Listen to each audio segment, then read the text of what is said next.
Today is November 7th, and today's quote is Finding Your Dharma. And this quote, and yesterday's quote, is from our workshop called Finding Your Dharma. And this workshop is very popular because everyone knows they need to find their Dharma. That's what inspires them. And this quote is about how finding your Dharma inspires you. If there is passion in fulfilling a mission, then all the goals related to that mission will have the same passion. We each need to find our individual calling, mission, and purpose.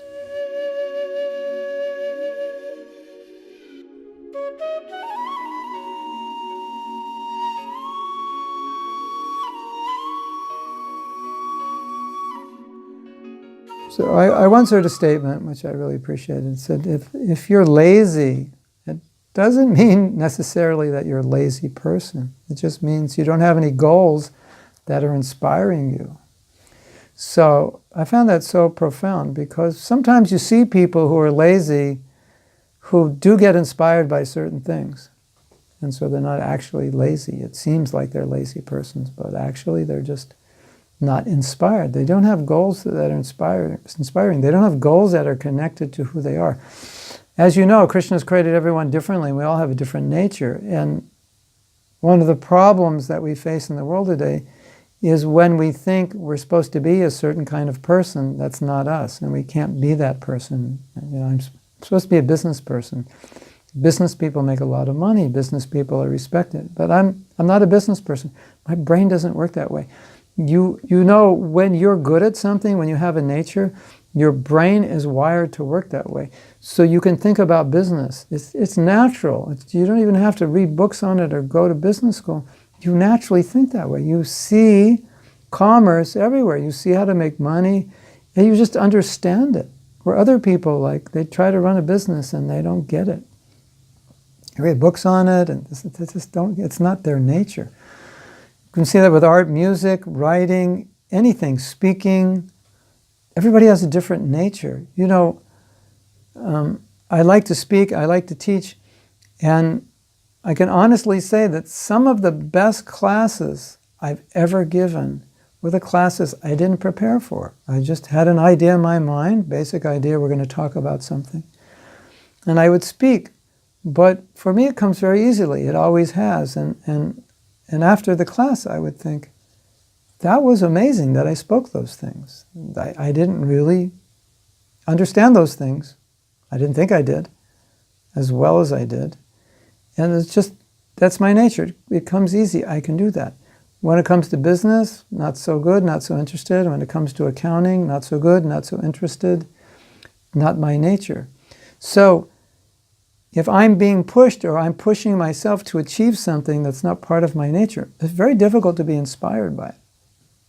In fact, it's easy to be discouraged by it. But when you're engaged in something according to your nature, naturally you're inspired.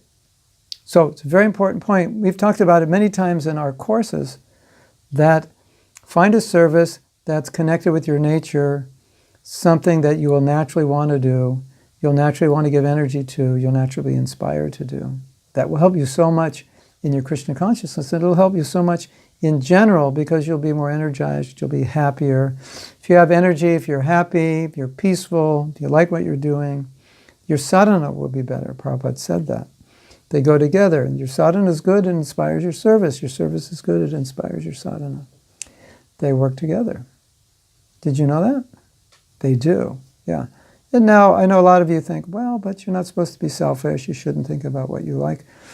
But one of the things we notice is that for many devotees who are trying to be selfless, they engage in selfless service, which is good, we should be selfless, but they engage in service for which they have no natural propensity or inclination, so they're kind of dragging their feet. They're not enthusiastic, but they're selfless, which is good. But you can selflessly engage in a service according to your nature. So I like to do kirtan. So chant the holy name purely, selflessly. I like to teach for the purpose of helping devotees. So even though it's so-called selfish, it's not really selfish. You're engaging your nature, and then you do that selflessly.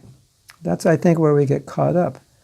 Now, if you're living in a temple, you have to do what the temple authorities ask you. But if the temple authorities are aware of your abilities, or you make them aware, they'll be more inclined to engage you according to those abilities, if it's possible, because they'll know that will help you in your spiritual life. And ultimately, service is really meant to inspire us. It's for our benefit. So that's another thought to meditate on. Service, which is inspiring, will help me in my spiritual life. So it's very important to find that out and to realize, as this quote says, that maybe you are by nature enthusiastic. You're not a lazy person. You just haven't connected with a service that will really inspire you. And when you do, you become very enthusiastic. Hare Krishna. This is so important.